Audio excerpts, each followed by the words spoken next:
And we are live. Today I thought I would awkwardly plug in my computer right at the beginning as opposed to in the middle of our feed. Just finished a phone call with a patron. Yeah, maybe that's a little bit too wild of hair. And looked, and my battery was dying, so I had to go get a charger for that. Alrighty, let's get started here at the beginning. Disney Nerd, good afternoon. Good afternoon to you as well. Good afternoon as well. Sorry, finger slipped. I have never mistyped a word ever in my life, so I don't know what you're talking about. Or I mistype things constantly and embarrass myself in the comment section quite a bit. One of those two is true. Iker, hey Sean, have you seen Godzilla vs. Kong? I saw it 2 days ago. It was really good. Nope. If I'd seen it, I would have posted a review by now. That's like for me, that'd be a big, gigantic event film. So if I'd seen it, I'd get a review as quick as I could. Hasn't been released here, and Warner Brothers hasn't sent me a link, so no review for it. It doesn't come out until the 31st here. And wife and I have plans for a double date with some of our friends, and we already have matching T-shirts or competing T-shirts for which team each of us are on. So, fun times. Zachary, thoughts on recent DC casting? Because with Pierce Brosnan is Dr. Fate, and was it Helen Mirren? Was she what cast one? That was one. They're casting world-class talent in roles, so it's always fun. And in case of Pierce Brosnan, he hasn't had. He obviously keeps getting work, but he hasn't gotten a lot of like high-profile stuff. So it's just nice to see him in something high-profile again. So that's cool. But when you get talent, that's a good thing. Iker says that our Godzilla vs. Kong is a Taco Bell movie, and assume that going into that movie, and that's actually what is the surprising thing about this one is that my wife and my friend's wife, the two women in this double date, are the two that are most excited for this movie. Now, I'm of course very excited to see these two titans punch each other in the face and blow up cities. I'm of course excited to see all of that. But as it turns out, our wives are the ones that are even more excited to see it, and they're more into gigantic monster movies and Jurassic World than we are, which works out nicely. Hi Sean, here's a crazy idea. Since Patty Jenkins is going to be busy with Rogue Squadron and Cleopatra, how would you feel if Zack Snyder directed Wonder Woman 3? Not that I think that would happen. How if they announced tomorrow that he's doing Wonder Woman 3? That wouldn't. I guess I'd be excited in the sense of like, oh, cool, Zack Snyder. I enjoy him, so it would be fun to see what his take would be as the director on a Wonder Woman movie. I almost certainly would enjoy that more than I enjoyed Wonder Woman 84. But I just don't think that makes. Of all the things that could happen, whether all the people that could do Wonder Woman 3, all the things that Zack Snyder could do, that would be kind of like, oh, really? If he could do Man of Steel 2, if he could do Justice League 2, if he could do Injustice, or do another whatever original thing, him doing Wonder Woman would be one of the least interesting things that you could do with Zack Snyder for me. Likewise, of all the people that could tackle Wonder Woman, he's not the person that I would be like, yeah, he should do it. I want him to take over. So I don't really see it. Outside of the action, you obviously do a great job with the action. Casey, rest in peace, Jessica Walter. She was so funny on Arrested Development. Yeah, it's if you guys don't know, the mother from Arrested Development died over the last couple of days. She was 80, so not like tragically young in my mind. If someone dies at a certain age, I think you perceive of it a little bit different. Like it's tough for me to call it a tragedy when it's like that's a person that lived a full life, made a mark on a lot of people, entertained a lot of people, As I don't normally call a full life a tragedy, but death is something, of course, that is sad.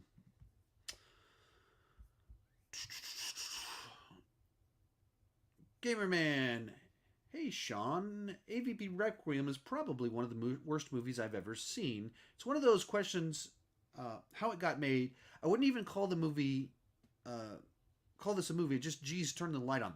And I think that's kind of the problem with the film, because on paper, even from the trailers, it seems like a fun schlock fest.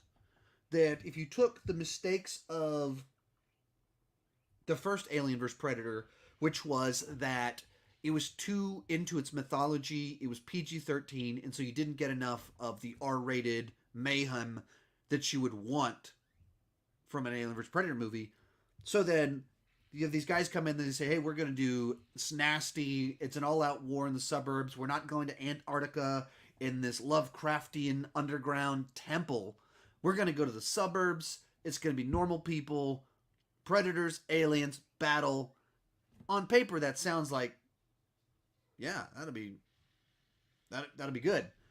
And then in the execution, I mean, it's pitch black.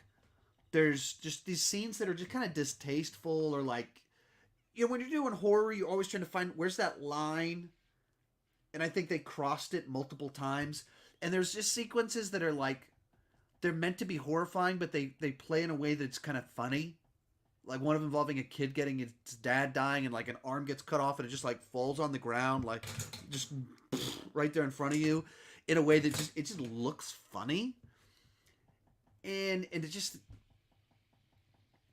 didn't come together. And that's sometimes that happens with movies. Dave Patterson, I rewatched Snyder Cut last night. I still liked it just as much as I originally did. I still have the same problems, but it's still a great film. It's one of these days I want to sit down and watch the black and white version just to change things up a little bit. Iker, thoughts on Invincible? I think I'll watch the episodes tonight. I haven't even seen the trailer for it. I know what you're talking about. A lot of people have mentioned it to me, but I've just had too many things on my plate as of recently. I just don't have a lot of wiggle room to kind of work on extra stuff, so I haven't checked it out at all or know much about it. To Espectato. Hey Sean, good afternoon. Hope you're doing well. I'm doing pretty good. Disney Nerd, have you rewatched any of the films in the MonsterVerse in preparation for Godzilla vs. Kong? Yeah, I mean, I've watched all of them because I'm going to rank them. So I've rewatched all of them already. But anytime you have one of these big franchises coming out that I would very likely rank, that's a blockbuster type franchise, almost certainly I've watched all the movies in anticipation leading up to it. That's pretty consistent. Reviews, personal apologies for I was stuck in traffic for nearly an hour getting home on that. They were supposed to talk. Yeah, I get it. It happens. Yeah, it's frustrating the way the world works, and when you never know when traffic's going to hit. But no worries. We'll reschedule, find another shot, another time to do it. I said find another shot because I was reading the next question, so suddenly the next question popped into the middle of my sentence. But yeah, we'll just reschedule. Just need to find another day. We'll just do it this next week, and then I guess the way it'll probably work out is you have a couple chats this next month. Menace, do you think Will Smith will turn his Deadshot? I mean, if he's not coming back for this movie, then I don't think so. It's tough to know exactly his perspective on it, but he signs on to do. Will Smith doesn't like to embarrass himself. And he's trying to be careful with what he does and what projects he attaches himself to. And that Suicide Squad movie was not well received. It actually performed really well. That's the part that's confusing about it, is that the movie did quite a bit of money. Or made quite a bit of money. It just wasn't received well. And whatever went on behind the scenes, probably Will Smith was like, I don't want to work on whatever this is. So I would be pretty surprised if he returned. Vincent, do you still play Marvel's Avengers games? I haven't really played any video games in months, really, other than Fortnite with my son. If I'm not playing with my son, I haven't really played any video games since like November. some of that is because my son plays a good bit, and so then I'll join in and play Fortnite with him or something like that. But I've been too busy. Maybe since was it Spider Man was the last one that came out, so maybe I'm lucky that the PlayStation 5. I haven't been able to get one since I just haven't had time. Like I got Red Dead Redemption 2 and Ghosts of Tsushima for Christmas. I haven't had time to play them, and it's just I don't know, just lots of stuff, lots of chaos, just a lot of things that just kind of keep in life crazy. So I'm hoping April will slow down. There's fewer releases. There's some margin in my. I should have some more margin in my time, so hopefully I can have fun. But I literally haven't had time. So they added Hawkeye, and I haven't have paused to be able to even check it out. Iker, are you Team Kong? I am Team Kong. I like mammals that I can relate to, that make eye contact with you and things like that, like dogs, and as opposed to a barfing lizard. Even if his barf is nuclear, it's still barf. Haskell, please settle an argument. Me and a friend keep an argument. Me and a friend keep track of which films we have seen. He also adds films that he has only half seen. I think you should have seen the whole movie. What do you think? I don't include a movie on my list of movies I've watched unless I've watched the whole thing. It's the only way to have a consistent standard and criteria. I mean, if you miss the last minute, okay, whatever. You took a potty break, whatever. But if you watch half the movie and you add it on the list, I don't think that. I mean, that just ain't the obvious. You just don't. That's not movies. It's not even like movies aren't even like books, where books take 20 hours to finish a book, 10 hours to finish a book. Like it's 2 hours. So if you're like watch 45 minutes of a movie and you're like, yeah, I count that. I mean, I think that's. I don't think you should do that. So looks like I'm on your side by a lot. Zachary, thoughts on the Flash season 7 so far? How would you rank the 5 episodes of Superman and Lois? Thoughts on season 7 of Smallville so far? I'm not really feeling it.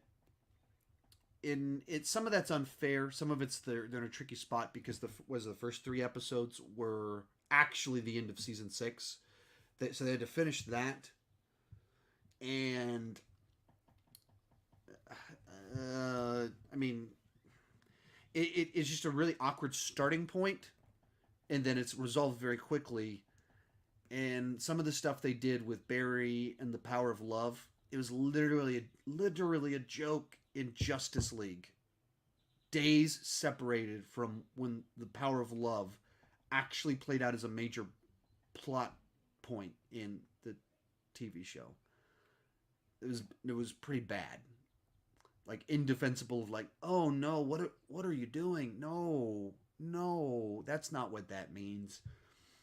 And then this last week with I guess is setting in motion the actual season 7, and you get a little flavor for who this villain is, but not really, through Magician Guy from the future showing up. That's actually the guy that's in Suicide Squad. He's also in Ant-Man and the Wasp. He's also in The Dark Knight. He shows up in all the comic book things. So future Magician Guy shows up, and I'm not crazy about that guy. So I'm not super feeling it.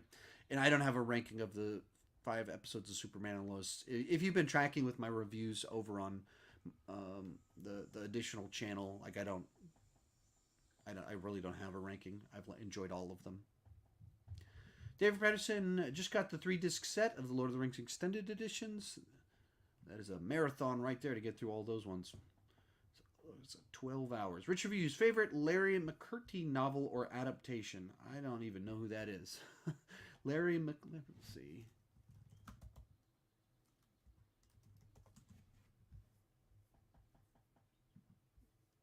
Okay, which person is Lonesome Dove? Yeah, Lonesome Dove isn't one, and any of those ones aren't ones that I have any familiarity with.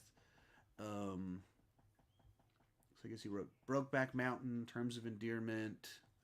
I guess he did. Maybe I should know who he is, but that's just not the world that I exist in, of the type of stuff. So I just don't have enough of a knowledge. It's like, oh yeah, I mean, I've seen Brokeback Mountain, and some point in time, some Lonesome Dove played in my home at some point in time. I think I've seen Terms of Endearment. Like like it's in that category of my knowledge of him. Of like, I think I've seen that, or I know I've seen that, but it was a long time ago. So it's just not really the realm that I'm experienced with. Disney Nerd. The Suicide Squad trailer gave me a very goofy vibe, seeing as the team might have to fight off a kaiju and John Cena and him making jokes about male genitalia, but it has me hyped. Yeah, I think it's intentionally very goofy, and I think it's trying to embrace the silliness of somewhat the concept of a lot of it. So it definitely has a tongue-in-cheek, self-referential vibe that hasn't been as present in the DCEU up to this point in time. Zachary, would you like to see James Wan direct the MCU Blade movie? I don't know. I'd have to know the pitch, because there's several different things factoring into it. There's my previous knowledge of Blade. It's my previous knowledge of James Wan. There's my previous knowledge of the MCU, and I don't know what the pitch would be. Because if you go, yeah, he did a great job with the Conjuring movies, Saw movies. Those are R. Blade is R, and he's done action with Aquaman. See, boom, great fit. Well, no, because using Conjuring and Saw, that is not remotely a helpful point of reference for MCU. So then if you just go, well, he did Aquaman. He's done a comic book movie that's PG-13.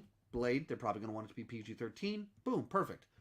No, my previous knowledge of Blade, I do not want Blade in the style of Aquaman. So it's tough to say, because I like James Wan. He seems very versatile. He's done a lot of different things. So there's potential in that idea, but I just have to know what the pitch is and what, are they going to let him go rated R, or does it have to be PG-13? And I just need more information. Gamerman, did you hear Restore the Snyder Cut broke the Endgame Twitter trending record? I did. I did hear that Restore the Snyderverse dominated Twitter trending, and we'll see what comes of that. It's odd because Warner Brothers makes all these definitive decisions, and then they undo them. They make a different one 6 months later, and it makes it tough to know what to make of that when they don't really stick to answers.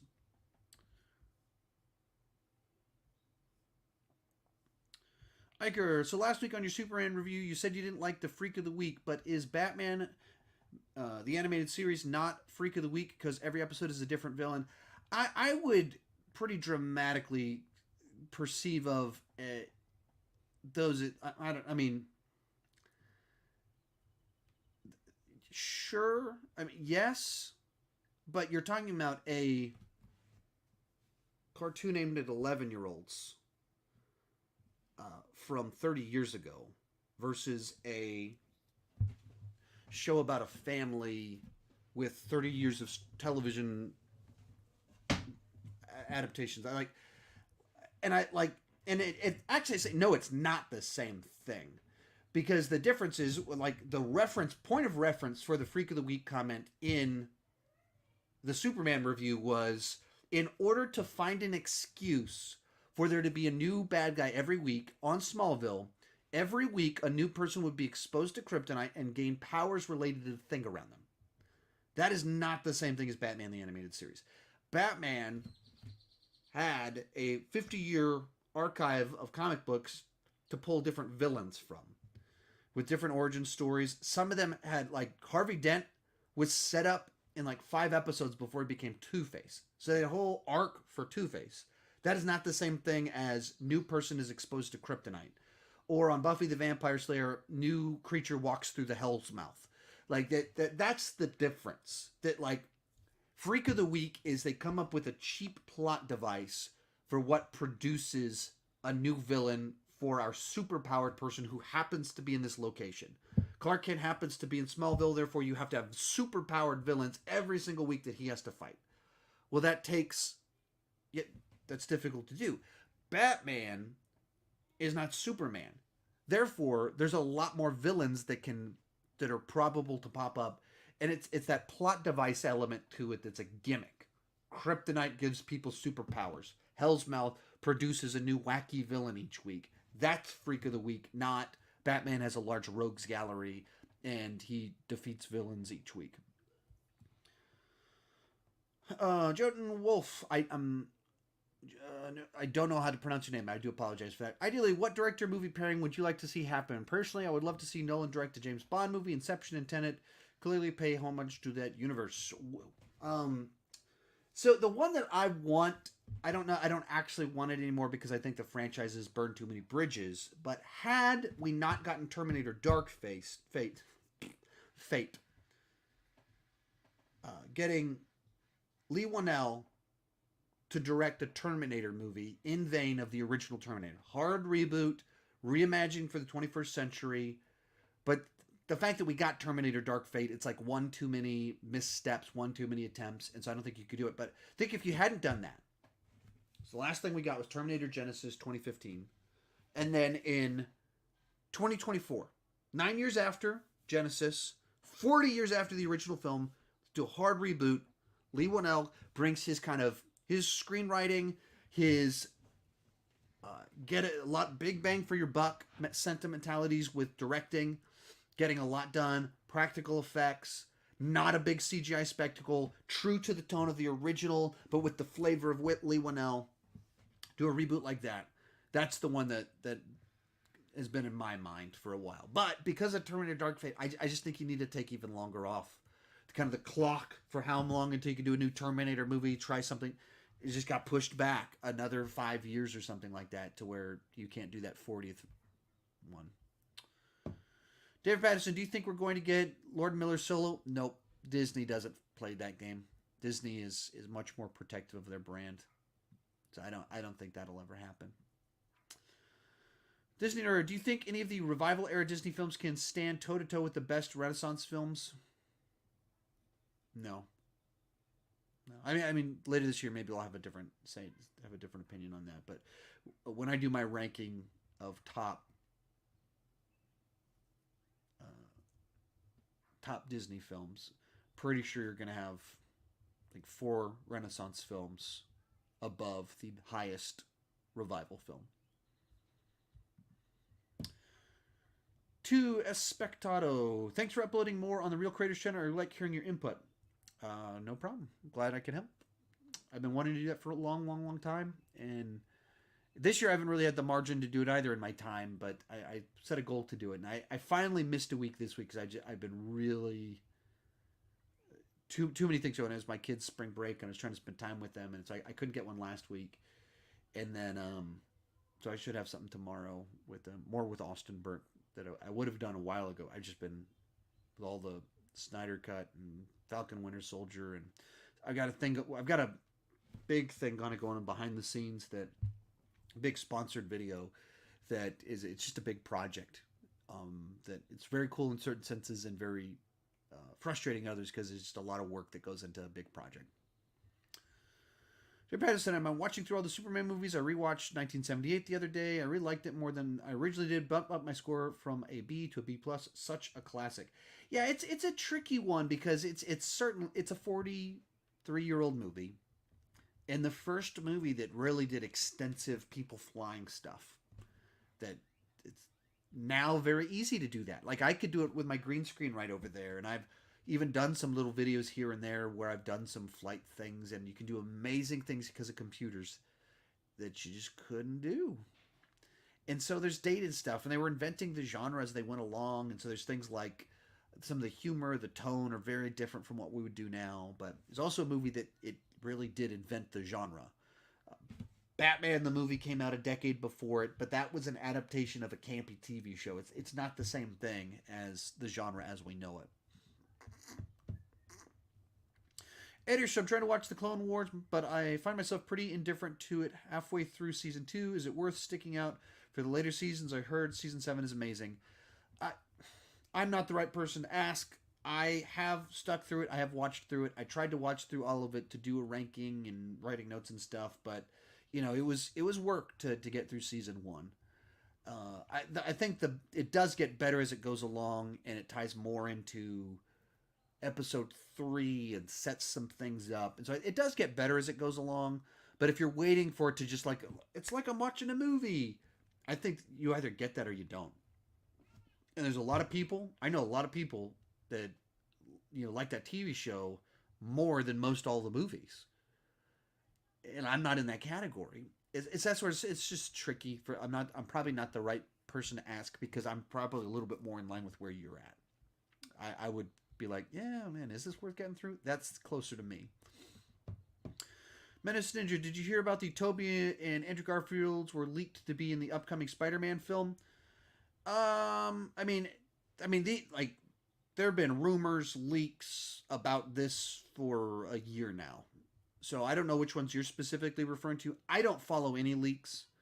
I don't follow that type of stuff. I go by confirmed stuff.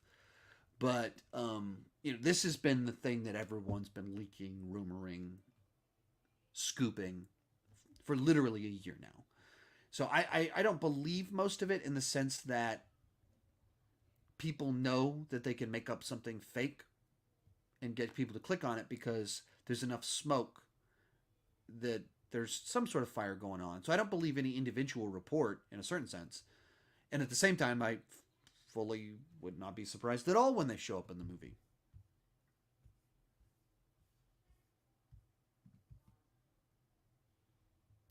Rich Reviews, thoughts on a possible Ally McBeal revival? Every time you ask, what about a revival of this? Same answer as always. They're just not really shows that I'm normally particularly interested in. They're kind of like these. I don't even dramas for I don't know 20 somethings or something from 20 years ago. Very detached from anything that I'm interested in now. So I don't have any strong thoughts on it whatsoever. I wouldn't watch it. I wouldn't check it out.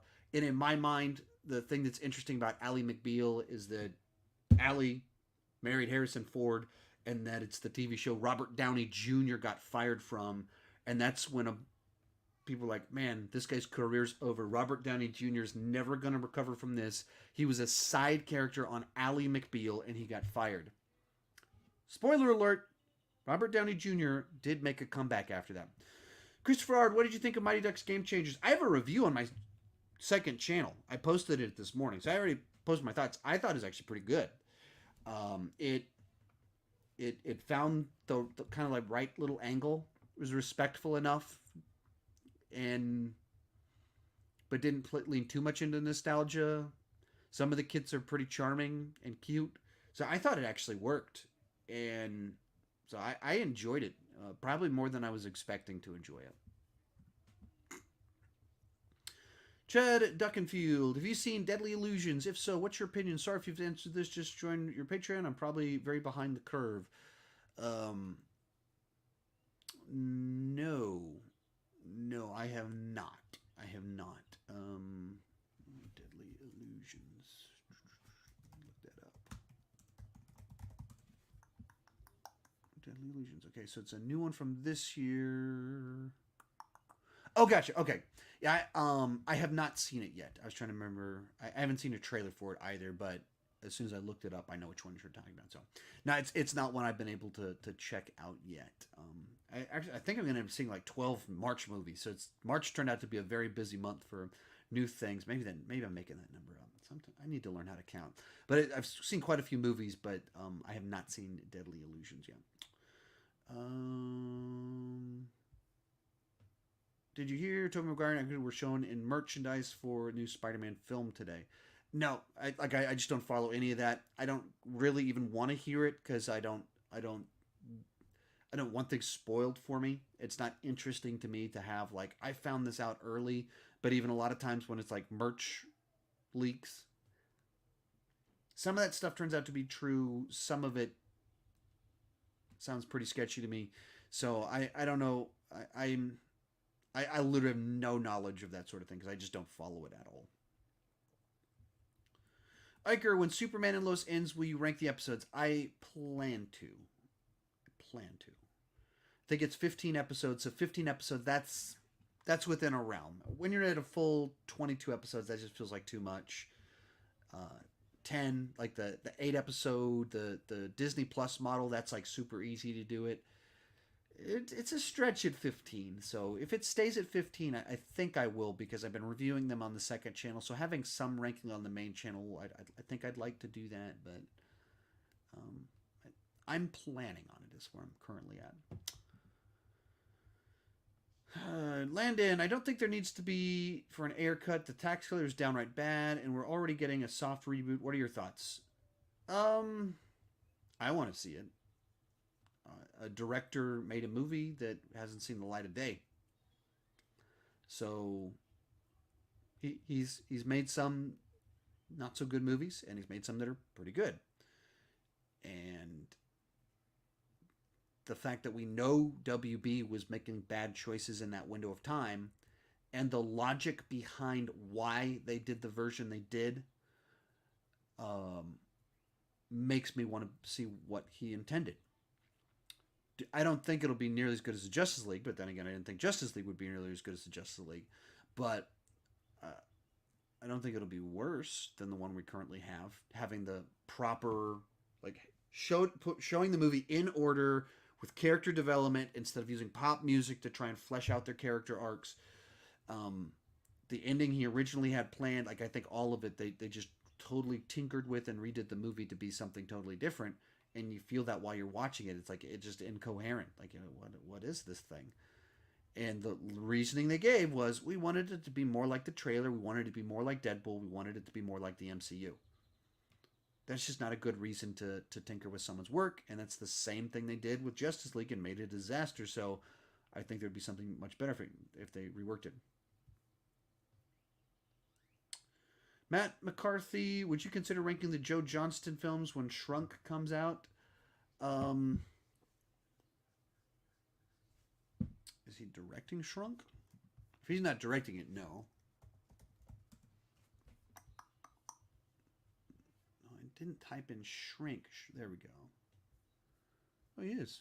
He's actually directing it. Okay. It's on the table. It's not guaranteed. He's not. He's not a.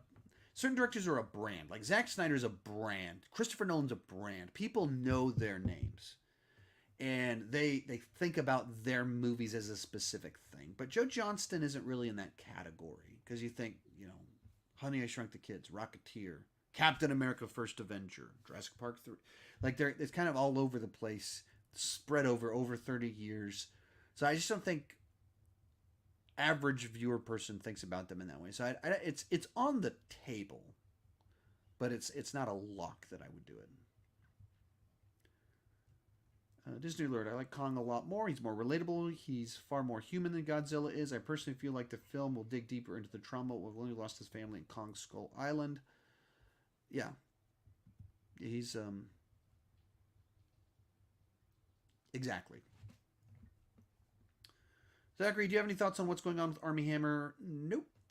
Nope. No, I don't. There are exceptions, but I try to avoid kind of the rumor mill gossip. Did you hear what this person did? Stuff. There's a lot of danger in chiming in on stuff when you don't have any information about it. I obviously don't know Army Hammer. I obviously have no inside information about all of this, so I'm reporting on an accusation if I chime in on it. And the way the world works, the accusation is a lot more interesting than the retraction. And even if there's a bunch of, even if a lot of it is true, if even some of it isn't true, I don't want to chime in and say something's true that's not. So I just don't have, I don't normally like to go into on things that I don't have any knowledge of, any expertise to be like, hey, what do you think about the fact that we learned that this guy might be a total jerk? Well, it's unfortunate. I don't like jerks. I don't like celebrating giving platforms to jerks, but I have no personal knowledge or evidence of this person's jerkdom or evilness. Rich, your thoughts on a Paranormal Activity reboot? I think you've asked me about this one. I actually haven't seen any of the Paranormal Activity films. I haven't seen any of them from beginning to end. I did a poll, I don't know, 6 months ago about what horror franchise would people like me to rank, and that was the one that won. It surprised me because I actually know Evil Dead, and Evil Dead was on there, and so they ended up with Paranormal Activity. It might have actually been a year ago, and so I started watching the first one because I don't own any of them either, because it was on a streaming service, and then it was a month turn or whatever, and they shuffled what was on there. So suddenly I didn't have any of the movies anymore, or I didn't have the first one. And so basically there's like these very like practical, tangible things causing issues for me trying to watch the Paranormal Activity movies. I haven't seen any of them. I have no opinion on it. My understanding from some of your tweets actually is that the guy that wrote the last set, heavily involved with it, is returning to reboot it. That's super goofy to me. The idea of rebooting it with the same person, I that those always seem like odd projects to me. Doing it that way. Gamerman, would you want Stephen Amell to play Oliver Queen in DCU as a different version of the character with different details and backstory? Nope. No. There's no. I'm almost never a fan of those sorts of things because it's just confusing. Like, he's Oliver Queen, but he's not Oliver Queen. I mean, they just did it with WandaVision, and it annoyed me there. And doing it again here, the idea of like, we're going to cast this person, but it has no actual meaning, no carryover. He got 8 seasons plus a bunch of crossovers. That's plenty for him. Let's get someone else that can put their own spin on the character. So I don't at all want that. Gabriel Baker, hey Sean, first comment since becoming a patron supporter. Hope you're doing well and love what you do. I appreciate it. Thank you so much. And on these, I'm as always, I'm 20 minutes behind. So everybody, please, I'm saying this 20 minutes late, but always please space out your questions. Please space out your questions. Please space out your questions. Please space out your questions. There's a lot of people who want to kind of join and ask questions, and I'll get to everybody's questions, but I'm 20 minutes behind, and we're only we've only got 20 minutes left. So there's. That's why I want people to space out your questions. I want to answer everybody's stuff, but if you ask 3 in 5 minutes, it just creates a real big backlog. Zachary, can you do an update of your top 10 favorite superhero movies soon? I don't know about soon. Within the next year, probably. I would guess in the next year I'll update it. I think that one's maybe over 3 years old now, so just in general, it probably doesn't match my style. My way of doing it would be different. I don't. It would probably be a very different list now. Not just because we have new movies that have come out, not just because of that, but also just because the way maturing in my criticism. Tom, do you think we'll get an Interstellar 2? I think there's a 0 chance we'll get an Interstellar 2. I don't think it's a story that lends itself to. And then this happened. Like, I just don't. The nature of the story, it's a standalone. This guy needs to go out there and discover a thing. It's about his family tale, that journey, and how his daughter intertwines with it. There's not. And then this happened. There's no obvious next thing to do with those characters that would be a continuation of the style, vibe, anything like that. So I don't at all see that happening. Zachary, did you hear that Nolan was talking with Marvel to direct a movie? Do you believe that to be true? I think there's less than 10% chance it's actually happening, but it could be cool. I think that's a very silly rumor. That's what I think it is. I don't have any inside knowledge on that. I haven't heard anything about that. I don't remotely believe that. I interpret things through the grid of like, okay, let's look at what they've done in their past, what he's done in his past, and what's the likelihood that this would take place. His style is not remotely compatible with what they do. And I would imagine I would take that from multiple perspectives. From the perspective of the quippy, lighthearted, bright colors is not at all what Nolan does. Also, Nolan can do whatever he wants. He's on top of the world. Why would he say, Kevin Feige, you're now my boss, and you're going to tell me what to do? Even as, like, people, they say, oh, you get a bunch of freedom. They just dictate these plot points you have to include.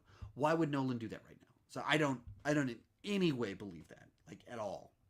Like, I think, like, it's not just, for me, it's not just less than 10% chance that happens. It's less than 10% chance that there's even some truth to that rumor. I don't, like, maybe they met, but the idea that there was actually possibilities of it would Kevin Feige want to meet with Christopher Nolan, or would Christopher Nolan want to meet with Kevin Feige? Of course they would. Did that potentially happen? Oh, sure. Was there ever, is there going to be Nolan directing a Marvel movie? I don't think that's remotely. Even the other side to it is of like, if you look at what Nolan is interested in, the types of things he likes to do, I just don't see it at all. The Disney nerd, since people obviously think Captain Marvel got introduced far too late in Phase 3, um, is that obvious? I don't know what you're referring to. Since people obviously think Captain Marvel got introduced far too late in Phase 3, I don't know what you're referring to. What do you think made introducing Doctor Strange in Phase 3 work better? Yeah, I'm not sure what you're referring to. Like, I haven't heard what you're referring to. Know what you're referring to. I mean, the difference is one was before Infinity War and one was after. So, Doctor Strange introduces Infinity War. He gets his origin story. He makes a small appearance at Thor Ragnarok. So, see him connected to the world in general, and then he plays in the part in Infinity War. So then, introduced, developed, in team up movie. Captain Marvel, after our big team up movie, they tease her with a post credits scene, and you go, "Oh wow, who's that?" Introduce her backstory that takes place 25 years before big event film, and then she shows up and bookends the film. She's there at the beginning to give Tony Stark a push, and then she shows up to punch a spaceship in the face, and that's it. But I don't think that's an issue if she was introduced too late, so much as they just, if they wanted her to have a bigger part, if that's what the argument is. But I literally don't know what you're referring to. If the argument is that she was underused in Endgame, I think some of that is, yeah, she needed to be established earlier, have a backstory explanation for her to be used in a more meaningful fashion. But I don't think they want her to be. I mean, Doctor Strange was. I mean, key point. Doctor Strange snapped out of existence in Infinity War before Captain Marvel even shows up. So Captain Marvel is just bookends in Endgame, but Endgame was about the original Avengers. That, like, just look at who got snapped, who didn't. It's the original Avengers plus friends, couple friends. But all these additional people, a lot of them just, they weren't the people that were there. Doctor Strange wasn't there. It was very intentional with what they were trying to do and all that to close out that era and set up Captain Marvel to be the next era. So I guess I don't even know if I would agree with the sentiment that Captain Marvel was introduced too late in Phase 3. I get, yeah, anyway, I don't have anything to say. I'm not quite sure what we're referring to. Gabriel, did you check out Invincible this week? Nope. Just saw the first 3 episodes last night with my brother. It was awesome. Yeah, so a lot of people are asking me about it. I haven't had any wiggle room extra time to check it out. I just haven't. It's as simple as that. Just got a lot of stuff going on and already behind on things. So unfortunately, I haven't checked it out. Paul Silva, not a question, but my hometown theater is open for the first time in over years, so can't wait to see Godzilla vs. Kong and Nobody. Yeah, it's pretty cool. You forget how fun it is to be in an audience and share an audience's energy watching a movie. It's different watching it at home by yourself. When you're with a room full of people excited to see Titans punch each other in the face, that's pretty cool. Dave Edison, when should I watch Superman 2 with Richard Donner cut? I definitely going to watch it sometime after the theatrical cut of Superman 2, but I don't know if I should watch the rest of the films first. Kind of depends on your tolerance for watching the same movie back to back. It is very different, but it's also very the same. In many regards, it's the closest comparable thing to the Snyder Cut, but when the Snyder Cut is 4 hours long versus 2 hours long, it's just to a different magnitude. But like in the Richard Donner cut, or in the theatrical cut, there's this whole Paris sequence. The movie kicks off with them going to Paris and all this stuff happening. That's not in Richard Donner's version. Like totally different stuff happens. The same beats take place. The Lois has to figure this information out. The way it happens is totally different. The way the Kryptonians are released is totally different. And you can see that Richard Donner's version was intended to be one story told in 2 parts, whereas Richard Lester's it's a sequel. It's a separate movie.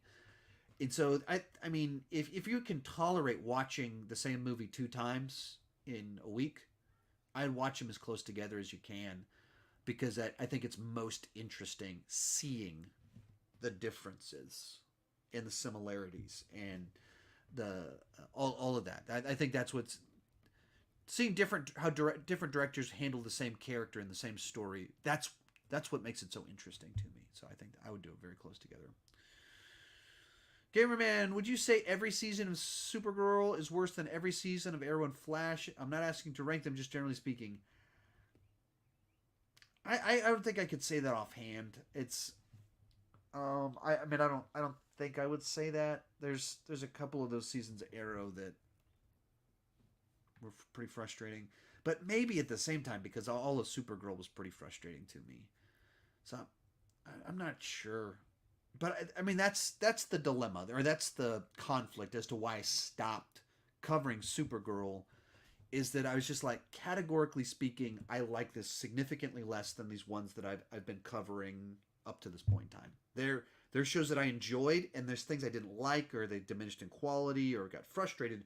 But by default, these are shows that at some point in time I had a lot of love for. Where Supergirl is, I never connected with it in that same way. I get back to Ally McBeal. Ally McBeal is on Supergirl, but it's close to that idea, but not exactly.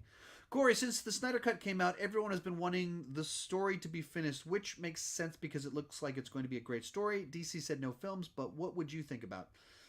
I would. They teased some things that I want to see, but I mean, they teased multiple things. They teased a lot of things. They teased Ben Affleck's Batman movie. They teased Injustice, and they teased this battle with Darkseid. So I don't think we'll get all. It seems very unlikely we'll get all of those, but there's definitely things I would like to see in that. So, hopefully they'll find some way to bring it out. Maybe as a graphic novel. Who knows? I would be for something. Zack Snyder working with DC Comics to finish the story in comic form. Oh, there you go. Just because personally I don't care how they do it, I just want closure. Yeah, there you go. I'd be yes. I'd be for. If we don't at least get a graphic novel, that would be very disappointing. It would be very cool if we got like a series of Zack Snyder's Injustice, Ben Affleck's The Batman as graphic novels. That would be pretty cool. And I think that's the side of things where having multiple mediums formats provides opportunities that I think some people should take more advantage of. And it's even right over here. William Gibson's Alien 3. I love that they took one of the unproduced scripts and made a graphic novel out of it. And they did an audio drama. We got Michael Biehn for it and everything. But it's like a whole alien movie that we never got to see, but they wrote a script for, and they almost made that movie. And there's a bunch of stuff that I think you could do with Zack Snyder's stuff in that regard. Rich Reviews, thoughts on William Shatner having never seen any episode of Star Trek, saying it's all painful. I don't really have any thoughts on that. A lot of actors say that they don't watch their work. And to an extent, I get that. Like my kids not always, kids frequently, my kids are starting, maybe that's a better way to phrase it, starting to be interested in some of my videos. Like the videos that I do with them, they love to watch themselves. But my actual rankings and stuff like that, sometimes they'll be like, "Hey, Dad, can we put on your Mandalorian character ranking?" And I don't ever want to watch myself for a variety, and it really is painful to do. Once I've posted, once it's out there, once it's out of my hands, and I'm seeing what everyone else sees, it's not something I enjoy watching. So I get it. It doesn't. He doesn't have to be a Star Trek fan. He doesn't have to watch the show to be the creator. I mean, I just don't really have thoughts on it, really. I guess maybe that's what I've said. Zachary, prior to the Zack Snyder cut, I thought Justice League 2017 was a good movie and a B. Thought it was better than Batman v Superman. Then I watched the Snyder cut. It's my least favorite DCU movie now. Yeah, it's a great example of how perspective can give you new eyes on something.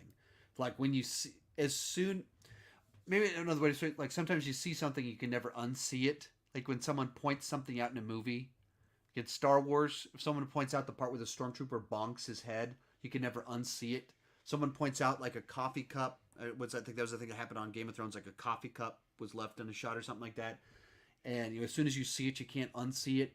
And I think that's kind of what happens with Justice League when you see what Zack Snyder was trying to do, and then when you watch Joss Whedon's version, all you see is like everything about this is worse. Like what that line doesn't fit. This doesn't make any. And any enjoyment you did have, suddenly you're just seeing things that you can't unsee anymore. Iker, would you like to see Samara Weaving as Sue Storm? I don't think so.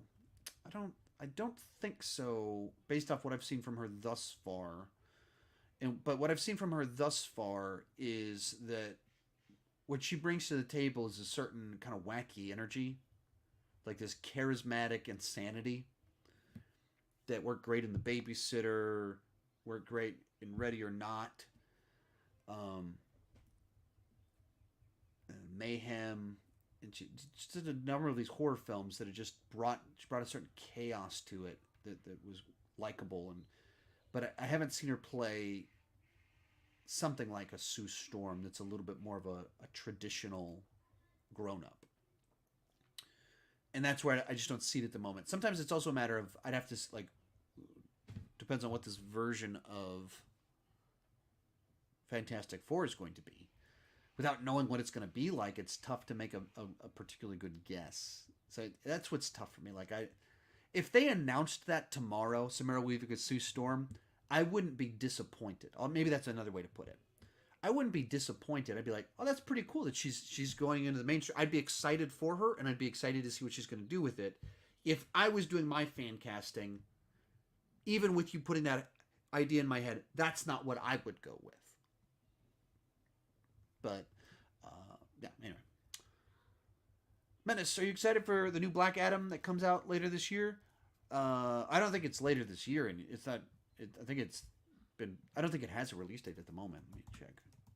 It was later this year, but I mean, if they're still casting people, I don't see it remotely as likely happening this year. Film was originally delayed to April.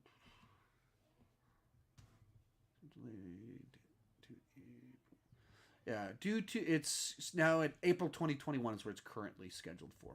So it's not. It's been pushed back 4 more months due to the beer bug. But yeah, totally. I mean, I like I obviously love the DCEU. Love comic book movies. I really enjoy The Rock. The cast they're putting together. I love that trailer that they put out. I did a video, I don't know, 6 months back with all of the announced DCEU films or DC films, not even DCEU, DC films. My excitement. So I talk about it in there, and I thought they put together a cool little trailer with the backstory, with the rich mythology. I thought it was all cool stuff. Corey, would you ever do a ranking of every DC movie kind of like you did with Marvel? It's coming. It is absolutely coming. It'll be after the Suicide Squad. It would have been last year. It would have been it would have been June of 2020 was the original plan with Wonder Woman 84. That's what I was going to do. And I started watching movies. I opened up my notes and everything to start watching through all of them, and watched 15 or 20 of them before the movie got delayed. So it got delayed then to like August or September. So then it was going to be in August or September, and then it was going to be in October. I kept shifting my schedule, and I was going to do it. It was going to be my big ranking of the year. But then they shifted it to Christmas. And that's a video like that. Is like 2 videos, and 2 very big videos that require an enormous amount of work to film, edit, promote, make it a big deal. And so I just couldn't do that at Christmas. And Christmas, it's obviously Christmas, but it was also the release of a Pixar movie, end of the year list, beginning of the year stuff. So as soon as they announced Christmas, I was like, I can't do that video at that time of the year. And it would have maybe potentially fit really well with Zack Snyder Cut, but they didn't lock a date for that soon enough. Like it gave us like a 2 month, 6 week notice for its release date. When you're talking about 40 movies, 45 movies, I think it's like 45 movies to do that ranking. I need months, months to watch them all in a reasonable amount of time, close enough to it to do the ranking properly. But it's coming. I mean, even I watched Jonah Hex in anticipation of it this week. Put Jonah Hex on, wrote notes down and everything, and that was 3-4 days ago, and it's all because of this Suicide Squad ranking coming in later in the year. Gamerman, so I hear people say, why do we get mad at Supergirl tackling immigration politics with aliens, but we're okay with X-Men movies tackling immigration politics with mutants? I thought about it, and that's a good question. Why?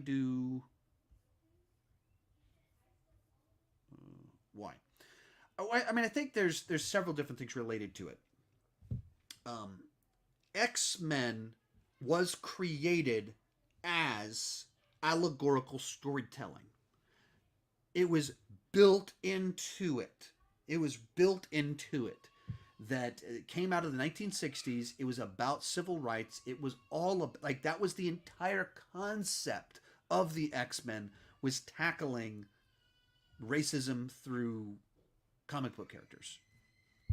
That's what it is. It's allegorical storytelling, and it always has been at its core.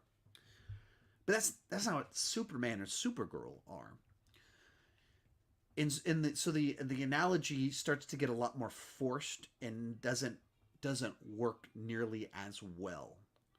There's not the point by point comparisons. I think the other problem that you run into is there's also the quality of the execution. And I think the CW writers are tackling very complex issues in simplistic ways that are frequently dishonest. So then they come down and they're trying to make these allegories to the border crisis in the United States and all of these Trump analogies, but the comparison doesn't really work. You have one season end with aliens invading the Earth, with big ships attacking us, and then their plot of their next season is trying to make references to the United States and Mexico. But Mexico did not attack the United States. So the comparison doesn't work, and so it's trying to make things where they aren't there and implying things, and they're trying to imply these people are just being irrational, and they're like, no, we were attacked. And they're trying to, the president lies and is actually an alien, and that's people, they try and make that not about the fact that she lied about her true identity, but about bigotry and things like that. And so it's just really weak writing that I don't think, these are issues that are too important to handle the way they're handling them. That's the problem, at least in my mind. If you do a good job of tackling something in a way that feels fair, feels like you have something to say, and is compatible with your characters, then people accept it. It was like they had an episode of Arrow where they tried to tackle gun violence, and it's like the premise of your show is you have a guy that kills people with a bow and arrow, and he's a hero. Like, he's your hero of your show, kills people with a bow and arrow.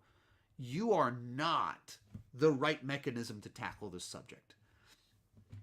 And then the final piece on it, I think too much of it is, like, it's hard to not view CW's pandering to their audience.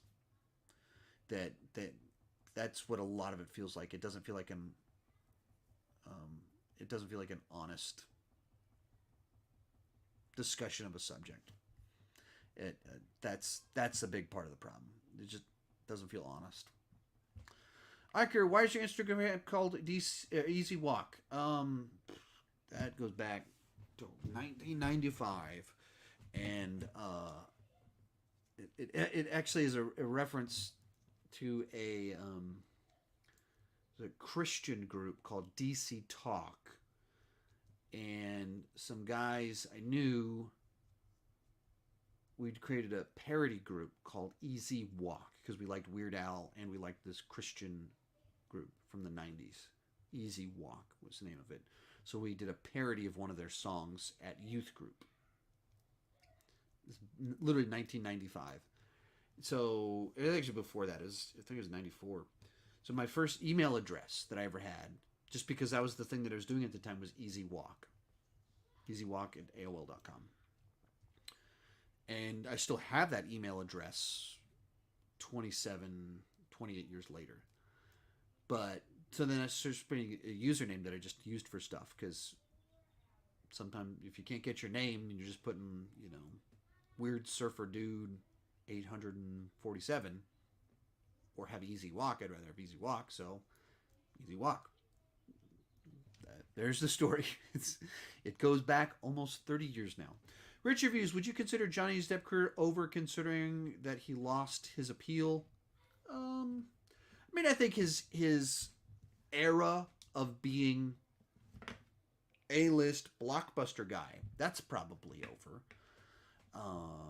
That it was a matter of aging out of that.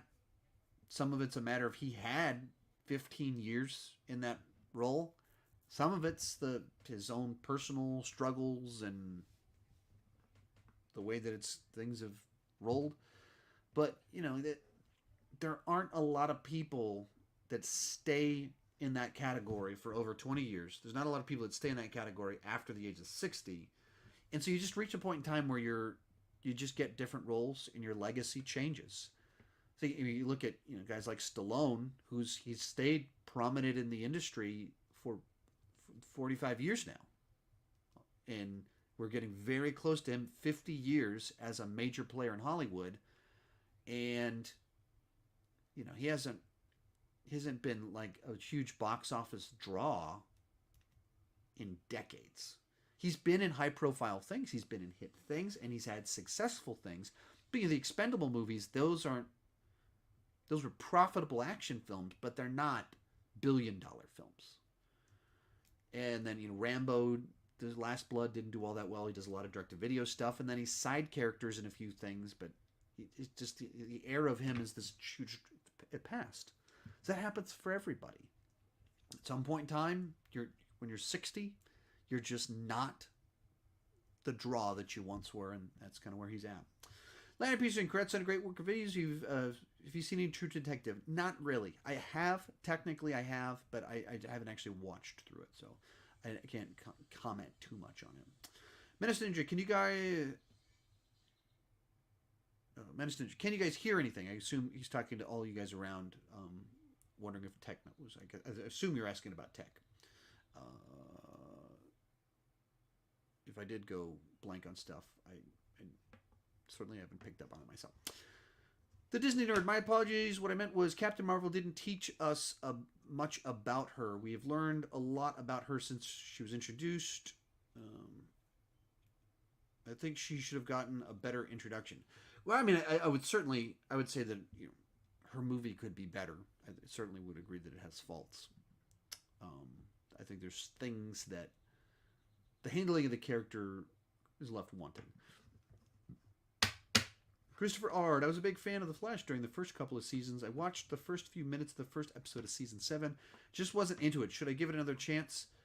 If you jump into season 7 having not seen season 6, it's nonsense. I would assume it's nonsense. Literally the first 3 episodes of season 7 are the end of season 6. They couldn't finish season 6 because of Corona. They filmed 18 of 19 or 18 of 21 episodes, and then they just had to haphazardly try and force a finale, and then we came back 10 months later and finished it up. I'm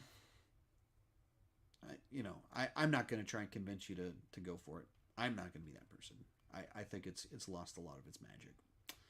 Its force, its speed force, it's gone.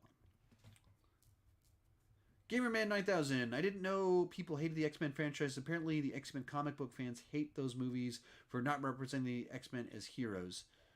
I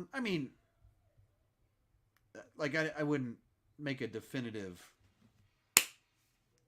People hated the X-Men franchise is a very misleading statement. Are there some people that hate it? Sure. But that's anything. There's anything that's popular, you have many different opinions on it. But X-Men 1 and 2, also beloved films. X-Men 3, not so much. X-Men Origins, not so much. First Class, a lot of people like it. Days of Future Past, another beloved film. Logan, another beloved film. So I don't know specifically what you're referring to. Like, that's maybe even a key point. I was there opening day when X-Men came out. I'm of the X-Men, the animated series generation, and there was a big comic revival in the 90s. So, like, I remember when they announced that an X-Men movie is happening, my senior year of high school was like, well, there's an X-Men movie. This is amazing. And I remember all that. So I've been tracking with this franchise its entire existence, my entire adult life, literally my whole adult life. The first X-Men movie came out like a week after I graduated high school into adulthood. Whole adult life. 20 years with this franchise. And I'm not sure what you're referring to. So they're not hated as a broad thing, but there's always people that dislike things. Christopher Ard, watched your review of Mighty Ducks Game Changers. Sweet. Very cool. Vincent, I have absolutely no interest in the Zack Snyder cut. What? Why? Gamerman, The Rock was cast to play Black Adam as far back as 2007. I don't know about 2007, but he was cast a long time ago. Like, long time ago. It is wild how long it's taken for that thing to come into existence. Christopher Ard, yeah, I'm tired of CW cramming their politics down my throat. And I think that's the problem.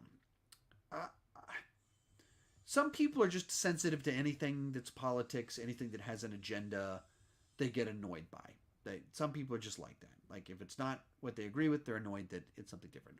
But I think most people, it's a matter of, does it feel like we're getting an honest discussion, or does this feel like they have an agenda that they're pushing?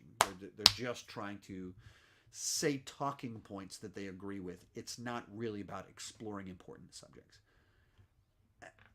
And I can't think of too many times where CW has managed to actually explore its politics. It just preaches its politics. It pushes its politics. That's the problem. There's no back and forth. It doesn't present the other side in a manner that helps you understand where other people are coming from. Why do people hold certain beliefs that we disagree with, or even maybe find abhorrent? Like, what leads them to that? Let's tackle our what causes it. No, I mean, it's just like this very face value kind of take on things, that it's so superficial in its handling that it's from my perspective, I think a lot of what CW does is dangerous, because their subjects are too important and too complex to be treated as paper thin. And they do have a young audience, in which case it turns into a certain point of like indoctrination, as opposed to let's really spend time helping people think critically and think better. That's not what it's about at all. Tom, what do you expect from the Pirates of the Caribbean 6? I mean, I don't expect it to be particularly tied to the other ones. Beyond that, I don't have expectations. I think there's 2 of them in the works or something, like one with Margot Robbie and one of them with Karen Gilliam. I doubt we'll get both of them. So I don't really know, because the rumor mill stuff that we've gotten is so inconsistent and non-committal. So I don't have expectations. I just want a good pirate adventure. That's all I care about. All right, thank you guys so much for watching. Thank you so much for your support. It's been a great month on the YouTube, though a tiring one at that. And see you guys next Saturday. Bye-bye.